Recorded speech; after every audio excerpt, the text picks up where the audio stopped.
Thiruthipuram Arrows club 45ാമത് അഖില Kerala flood light football tournament ആവേശകരമായ സമാപന ചടങ്ങോടെ സമാപിച്ചു. ഈ മാസം 19 മുതൽ 26 വരെ Thiruthipuram saint Francis Assisi church മൈതാനിയിൽ നടന്ന 45ാമത് അഖില Kerala flood light football tournament സമാപന സമ്മേളനം Kaipamangalam MLA E T. Tyson master ഉദ്ഘാടനം ചെയ്തു. ഇതുപോലുള്ള കായിക മത്സരങ്ങൾക്കുമുള്ള പ്രാധാന്യം സംബന്ധിച്ച് എല്ലാവർക്കും നല്ല ബോധ്യമുള്ളതാണ്. അതുപോലെ തന്നെ നമുക്ക് നമ്മുടെ കുട്ടികളായിട്ടുള്ള വളരുന്ന ഈ പ്രായത്തിലുള്ളവർക്കെല്ലാം ഒരു ടീം സ്പിരിറ്റ് മറ്റ് അർത്ഥത്തിലൊന്നും അവരെ മനസ്സിൽ കാണാതെ പോകാതെ നാട്ടിലുള്ള മറ്റു പല കുഴപ്പങ്ങളിലൊന്നും ചെന്നുപെടാതെ ഒക്കെ കിട്ടുന്ന ഒരു അവസരമായി ഇത് രൂപപ്പെടുമെന്ന കാര്യത്തിൽ തർക്കമില്ല. ഇവിടെയാണെന്നുണ്ടെങ്കിൽ ഫുട്ബോൾ ടൂർണമെൻറ്റും ഇതൊക്കെ ഞാൻ വായിച്ചു വയ്ക്കുന്ന 45ാമത് അഖില കേരള ഫ്ലഡ് ലൈറ്റ് ഇവിടെ നടക്കുമ്പോൾ 45ാമെന്ന് പറയുമ്പോൾ എത്രയോ വർഷമായി. ഇവിടെ ഞാനെൻ്റെ സംഘാടകരോടൊക്കെ ചോദിച്ചപ്പോൾ നമ്മുടെ ഫിലിപ്പച്ചനൊക്കെ ആരംഭിച്ചു. വേണമെന്ന് അന്ന് കൊച്ചുകുട്ടികൾക്കൊക്കെ ചെറിയ ഫുട്ബോളും മറ്റതൊക്കെ വാങ്ങിക്കൊടുത്ത് അങ്ങനെ ഒരു തുടക്കം കുറിച്ചത് ഇന്ന് വലിയ രീതിയിൽ എനിക്ക് തോന്നുന്നു കുറച്ചുകൂടി അതിൻ്റെ എല്ലാ അർത്ഥത്തിലും മുന്നോട്ട് പോകാൻ കഴിയുന്ന രീതിയിൽ വളർന്നു വന്നിരിക്കുകയാണ്. നമുക്കിത്തരം സംരംഭങ്ങൾ നന്നായി വികസിപ്പിച്ചേ മതിയാകും. ഇവിടെ നേരത്തെ നമ്മുടെ അച്ഛൻ ഫ്രാൻസിസ് താണിയത്തോട് സൂചിപ്പിച്ചല്ലോ, നമ്മുടെ ഈ നാടെന്ന് പറയുന്നത് ഫുട്ബോളിൻ്റെയും വള്ളംകളിയുടെയും ചവിട്ട് നാടകത്തിൻ്റെയും എല്ലാം പലതരം കായിക വിനോദ മത്സരങ്ങൾ അതുപോലെ തന്നെ കലാമത്സരങ്ങൾക്കൊക്കെ സമ്പന്നമായ സ്ഥലമാണ്. അത് വീണ്ടും ഉയർത്തിക്കൊണ്ടുവരാനുള്ള പരിപാടികളൊക്കെ ഉണ്ടാകണം. ഇവിടെ വള്ളംകളിക്കൊക്കെ ഞാനിവിടെ വരുമ്പോൾ പല പ്രാവശ്യവും അതിൻ്റെ ആശംസാ പ്രാസംഗികനോ ഒക്കെ ആയിട്ട് എല്ലാ കൊല്ലവും എനിക്ക് തോന്നുന്നു ഈ പുത്തമ്പലിക്കരയും അതുപോലെ തന്നെ നമ്മുടെ ഇവിടെ തിരുത്തിപ്പുറത്തും ഒക്കെ പല കാര്യങ്ങൾക്കും വിളിക്കാറുണ്ട്. പ്രത്യേകിച്ച് ഇത്തരം പരിപാടികൾക്ക് വിളിക്കുമ്പോൾ എനിക്ക് ഏറെ സന്തോഷം തോന്നാറുണ്ട്. നമുക്ക് Thiruthipuram saint Francis Assisi church വികാരി ഫാദർ ജോയിസ് റാമ്പിക്കൽ ആമുഖ പ്രസംഗം നടത്തി. ആരോസ് ക്ലബ് പ്രസിഡന്റ് അജിസൺ ആന്റണി അധ്യക്ഷത വഹിച്ചു. കൊടുങ്ങല്ലൂർ സെന്റ് തോമസ് ചർച്ച് വികാരി ഫാദർ ഫ്രാൻസിസ് താണിയത്ത് മുഖ്യപ്രഭാഷണവും സമ്മാനദാനവും നടത്തി. തലയെടുപ്പുള്ള ഒരു ആനയെ പോലെ ട്രോഫി കൊണ്ടുവരുമ്പോൾ ഉയർത്തുന്ന മുദ്രാവാക്യമൊക്കെ ഇപ്പോഴും മനസ്സിലൂടെ കടന്നു പോകുന്നുണ്ട്. നമുക്കിപ്പോൾ ഈ നിമിഷങ്ങളിൽ ഒരു മതമേ ഉള്ളൂ. ഇവിടെ ജാതിയില്ല, വർഗമില്ല, മതമില്ല. നാം എല്ലാവരും ഈ കാൽപന്ത് കളിയുടെ പിന്നാലെയാണ്. എത്രമാത്രം അനുഗ്രഹീതമായൊരു സ്ഥലമാണ് എൻ്റെ ഈ കൊച്ചു തിരുത്തിപ്പുറം. വോളിബോൾ, ഫുട്ബോൾ, അതുപോലെ തന്നെ വള്ളംകളി നമ്മുടെ സിരകളിൽ സത്വര ചലനങ്ങൾ ഉയർത്തുന്ന ഏറ്റവും മനോഹരമായ 3 കായിക വിനോദങ്ങൾ. അതിൽ ഫുട്ബോൾ ഇത്രമാത്രം വളർച്ച പ്രാപിക്കാൻ ഇവിടെ കാരണമായത് നമ്മുടെ പ്രിയങ്കരായ ആരോസിലെ ക്ലബിലെ അംഗങ്ങൾ തന്നെയാണ്.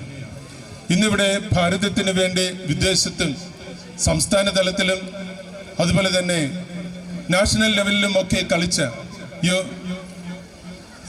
ഷറഫ് അലി സാറിനെ കാണുമ്പോൾ നമ്മുടെ എല്ലാവരുടെ ഹൃദയങ്ങളിൽ ഇതുപോലൊരു കളിക്കാരൻ നമ്മുടെ നാട്ടിലും ഉണർന്നു വരണമെന്നുള്ള വലിയ ആഗ്രഹമുണ്ട്. കേരള സ്പോർട്സ് കൗൺസിൽ മുൻ പ്രസിഡന്റും 90കളിൽ കേരള ടീമിലെ ശക്തമായ സാന്നിധ്യവുമായിരുന്ന VP സത്യൻ, IM വിജയൻ എന്നിവരുടെ സമകാലികനും മുൻ രാജ്യാന്തര ഫുട്ബോൾ താരവുമായ ഷറഫ് അലി മുഖ്യാതിഥിയായിരുന്നു. അതുപോലെ തന്നെ അത് ഗംഭീര വിജയമാക്കിയ നാട്ടുകാരെയും അഭിനന്ദിക്കാൻ ഈ സന്ദർഭം ഞാൻ ഉപയോഗപ്പെടുത്തുകയാണ്. ഒരാവേശജനമായ ഒരു പോരാട്ടം കാത്തിരിക്കുന്ന നിങ്ങളുടെ മുമ്പാകെ ഒരു നീണ്ട പ്രസംഗത്തിന് പ്രസക്തിയില്ല എന്നറിയാം. എന്നിരുന്നാലും 2 കാര്യങ്ങൾ പറയാതിരിക്കാൻ നിവൃത്തിയില്ല. ഒന്ന്, നമ്മുടെ ഉദ്ഘാടകനും ഫാദറും സൂചിപ്പിച്ച പോലെ ഈ നാട്ടുകാരുടെ ഈ ടൂർണമെൻറ്റുമായിട്ടുള്ള സഹകരണം 45ാമത് ടൂർണമെൻറ്റ് എന്ന് പറയുമ്പോൾ 44 വർഷവും വിജയകരമായി പൂർത്തിയാക്കി എന്ന് പറയുമ്പോൾ നാട്ടുകാർ എത്രത്തോളം ഈ ക്ലബ്ബുമായി സഹകരിച്ചു കൊണ്ടാണ് ഈ ഫുട്ബോൾ ടൂർണമെൻറ്റ് ഇവിടെ സംഘടിപ്പിക്കുന്നതെന്ന് പറയാതിരിക്കാൻ കഴിയില്ല. ഒരിക്കൽ കൂടി നാട്ടുകാരെ ഈ ടൂർണമെൻറ്റ് വിജയത്തിൻ്റെ പേരിൽ ഞാൻ അഭിനന്ദിക്കാൻ സന്ദർഭം ഉപയോഗിക്കുകയാണ്. രണ്ടാമത്, ഞാനൊരു ഫുട്ബോളിൻ്റെ നാട്ടിൽ നിന്നാണ് വരുന്നത്. നാട്ടുകാരുടെ ക്ഷമയും ഉയർന്ന സാംസ്കാരിക മൂല്യം സമ്മതിക്കാതിരിക്കാൻ കഴിയില്ല. ഞങ്ങളുടെ നാട്ടിലെ ഒരു ഫുട്ബോൾ താരം എന്നുള്ള നിലയ്ക്ക് നിരവധി ഫുട്ബോൾ ടൂർണമെൻറ്റിലും അതിഥിയായി പങ്കെടുത്ത എനിക്കുള്ള അനുഭവം, ഒരു ഫുട്ബോൾ മേളയുമായി ബന്ധപ്പെട്ട ചടങ്ങ് 10 മിനിറ്റിലധികം നീണ്ടു കഴിഞ്ഞാൽ കാണികൾ അസ്വസ്ഥരാകുകയും കൂവാൻ ആരംഭിക്കുകയും ചെയ്യും. ഇവിടെ എത്രത്തോളം അച്ചടക്കത്തോടു കൂടി സഹകരിച്ചു, ഉന്നതമായ സാംസ്കാരിക മൂല്യം കാത്തുസൂക്ഷിച്ചു എന്നറിഞ്ഞപ്പോൾ എനിക്ക് വളരെ അത്ഭുതം തോന്നുന്നു. മൂന്നാമതും നാട്ടുകാരെ അഭിനന്ദിക്കാൻ ഈ സന്ദർഭം ഞാൻ ഉപയോഗിക്കുകയാണ്. Puthenvelikkara SHO Prathap, Ponkathir managing director PR Bijoy എന്നിവർ വിശിഷ്ടാതിഥികളായിരുന്നു. കഴിഞ്ഞ 45 വർഷമായിട്ട് ഈ ഒരു പരിപാടി ഇവിടെ തുറന്നു വരികയാണ്. അപ്പോൾ ഞാനത് ചോദിച്ചപ്പോൾ മനസ്സിലായത്, ഇതിൻ്റെ പുറകിലുള്ള കുറച്ച് ആൾക്കാർ, ഇതിൻ്റെ സംഘാടകർ, അവർ സാധാരണ താഴെത്തട്ടിലുള്ള ആൾക്കാരാണ്. മിക്കവാറും നിർമ്മാണ മേഖല തൊഴിലാളികളുമായിട്ട് ബന്ധപ്പെട്ടുള്ള ആൾക്കാരാണ്. ആകെ 2 പേര് മാത്രമേയാണ് ജോലിക്കാരുള്ളതെന്ന് പറഞ്ഞത്. അപ്പോൾ ഇങ്ങനെ ഒരു കായിക പരിപാടി 45 വർഷമായി ഏറ്റെടുത്ത് നടത്തുക എന്ന് പറഞ്ഞാൽ ഈ യുവജനങ്ങളെ ഇന്നത്തെ കാലത്ത് വഴിതെറ്റിപ്പോകുന്ന സമൂഹത്തിനെ നേർപാതയിലേക്ക് നടത്തുന്നതിന് വേണ്ടിയിട്ടുള്ള ഒരു ശ്രമമാണ് അവരുടെ ഭാഗത്തുനിന്നുണ്ടായത്.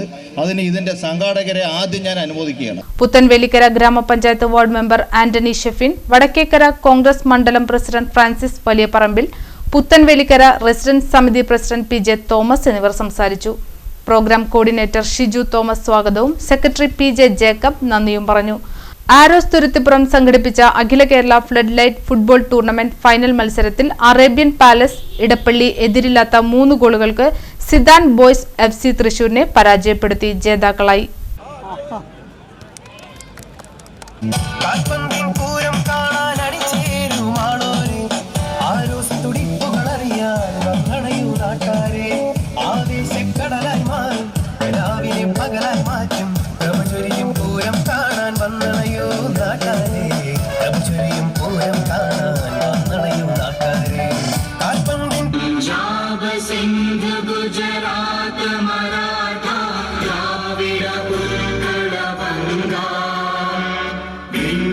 हिमाचल यमुना गंगा